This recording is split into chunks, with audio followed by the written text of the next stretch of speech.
রাধে রাধে। কেমন আছো তোমরা সবাই? আশা করছি রাধারানীর কৃপায় সবাই ভালো আছো। আর তোমাদেরকে স্বাগত জানিয়ে আমার আরেকটি নতুন ভিডিও শুরু করছি। আর সকল সাধুগুরু বৈষ্ণবের চরণে আমার সহস্র কোটি দণ্ডবত প্রণাম। সকালে পুজো অর্চনা সবকিছু করে নিয়েছি, আর এখন আমার গোপাল সোনাদের বাল্য সেবা দিয়ে দিয়েছি। আর আজ বাল্য সেবা দেওয়ার পর আমার রাধা দামোদরের আজকে একটু বস্ত্রটি পাল্টে দেব আর সিঙ্গার করে দেব। আজকে তোমাদেরকে আমার রাধা দামোদরের সিঙ্গার দর্শন করাবো। আর দেখো, আমার রাধা দামোদরকে আজকে এই পোশাকটি পরিয়ে দেব। আর অপর্ণা বিশ্বাস আইডি দেখে একজন আমাকে এক ভিডিওতে কমেন্ট করেছিলে, তুমি বলেছিলে তুমি আমার রাধা দামোদরের সিঙ্গার দর্শন করতে চাও। তাই আজকে আমার রাধা দামোদরকে সিঙ্গার করিয়ে দিচ্ছি। তুমি অবশ্যই দর্শন করো আমার রাধা দামোদরকে। আর যারা যারা আমায় কমেন্ট করেছো আর যারা যারা আমার ভিডিওগুলো দেখো, তাদের সকলকে জানাই অসংখ্য ধন্যবাদ। এইভাবেই তোমরা সবাই আমার পাশে থেকো। আর আমার শরীর খারাপ জন্য তোমরা এত আমার জন্য চিন্তা করেছো, আমার শরীরের কথা ভেবেছো, সেই কারণে তোমাদেরকে জানাই অসংখ্য ধন্যবাদ। আমি সত্যি খুব খুশি হয়েছি তোমরা আমাকে এত ভালোবাসো। আজকে শরীরটা খুব একটা ভালো নেই, তবুও সংসারে সব কিছু তো করতে হবে। আর বৃন্দাবনে যাওয়ারও সময় হয়ে আসছে, সেই কারণে আমার রাধা দামোদরের সিঙ্গারটা আজকে করে দিচ্ছি।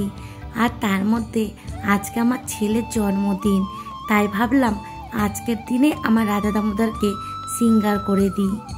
তোমরা সকলে আমার ছেলেকে আশীর্বাদ করো, সেও যেন একনিষ্ঠ কৃষ্ণ ভক্ত হতে পারে। আর দেখো, আমি দামোদরকে এই বস্ত্রটি পরিয়ে দিয়েছি। আগে এই সিঙ্গারগুলো করে নিচ্ছি, তারপরে উত্তরীটা পরিয়ে দেব। আর আজকে শুধু আমার রাধা দামোদরের সিঙ্গারটা তোমাদেরকে দর্শন করাবো। আর পরের ভিডিওতে আমার ছেলের জন্মদিন আমি কিভাবে পালন করলাম সেইটা তোমাদের সাথে শেয়ার করব। আর গীতা দিদি ভাই, তুমি বলেছো তোমার গুরুদেব তোমাকে ভাগবতের প্রথম স্কন্ধ পাঠ করার কথা বলেছে সকল ভক্তদের নিয়ে।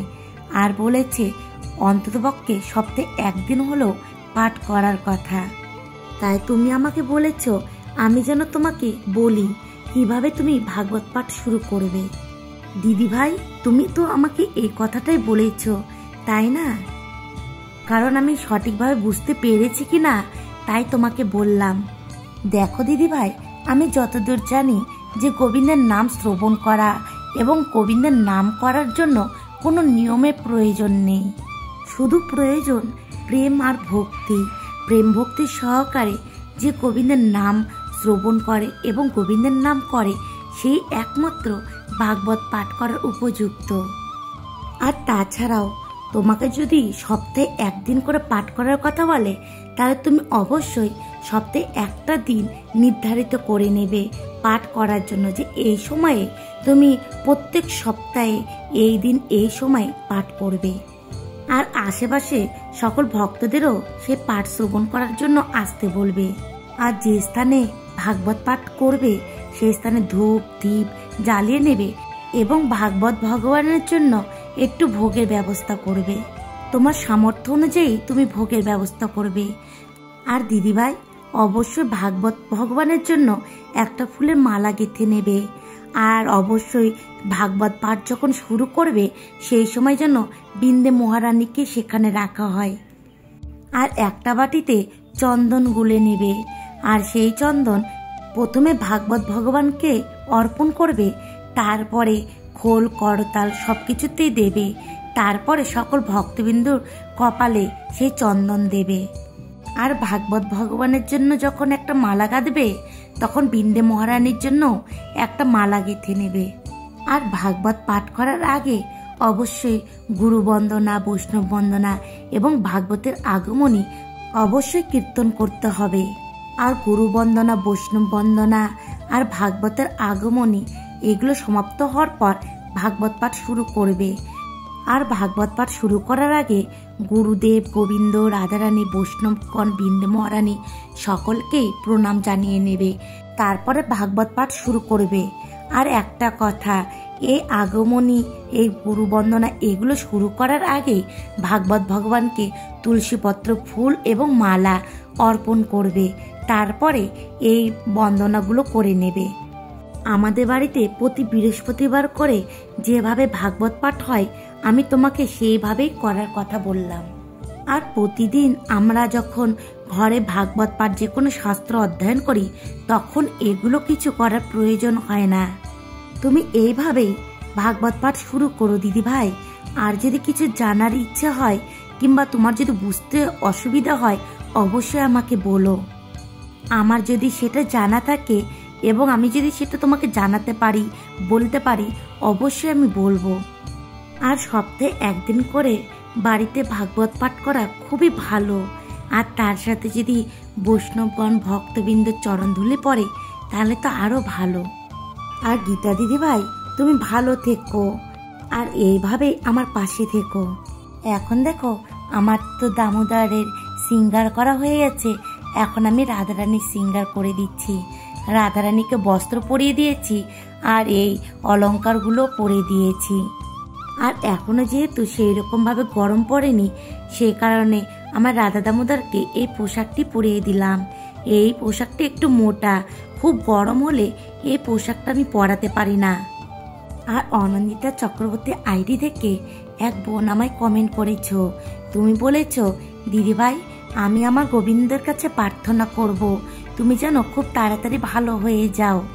বোন, তোমাকে জানে অসংখ্য ধন্যবাদ আমার চিন্তা করার জন্য, আমার কথা ভাবার জন্য।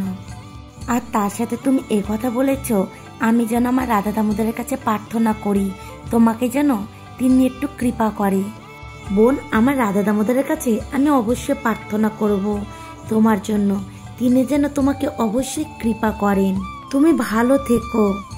আর শম্পা দিদি ভাই, তোমার কথা আর কি আমি বলবো, তুমি সত্যি আমার দিদি। আমি না বলতো তুমি বুঝে গেছো যে আমার ঠান্ডা লেগেছে। আর তুমি বলেছো আমি যেন মেডিসিনগুলো ঠিক মতন খাই। হ্যাঁ দিদি ভাই, আমি সেদিন ডক্টরের কাছে গিয়েছিলাম, আমাকে যে ওষুধগুলো দিয়েছে আমি ঠিক টাইম মতনই খাচ্ছি। তোমাকে অনেক ধন্যবাদ দিদিভাই আমাকে কমেন্ট করার জন্য আর আমার কথা ভাবার জন্য। আর দিদিভাই তুমিও ভালো থেকো। আর ইতি, তুমি আমায় বলেছ মা তুমি খুব তাড়াতাড়ি ভালো হয়ে যাবে। আর বলেছ তোমাদের ওখানে নাকি কীর্তন শুরু হয়েছে, খুব ভালো লাগলো শুনে। তুমি মন দিয়ে কীর্তন শ্রবণ করো, দেখবে মনে অনেক শান্তি পাবে। আর তুমি বলেছ একটা কাজের জন্য তুমি অ্যাপ্লিকেশন করেছো, সে কাজটা যেন তোমার হয়। আমি অবশ্যই আমার রাধা দামোদরের কাছে প্রার্থনা করব। আর তুলসী মহারানীকে আমি কি মন্ত্র বলে জল অর্পণ করি সেটা আমি অন্য ভিডিওতে বলবো। ইতি, আমার কথা ভাবার জন্য তোমাকে জানাই অনেক ধন্যবাদ। আর তোমার প্রতি রইল আমার অনেক ভালোবাসা। আর এখন দেখো আমার রাধা দামোদরকে সিঙ্গার করা হয়ে গেছে। আমার রাধা দামোদরকে কেমন লাগছে অবশ্যই তোমরা আমাকে জানিও। আর আমার এই ভিডিওগুলো যদি তোমাদের একটু ভালো লেগে থাকে, অবশ্যই একটা লাইক, একটা কমেন্ট করে দিও।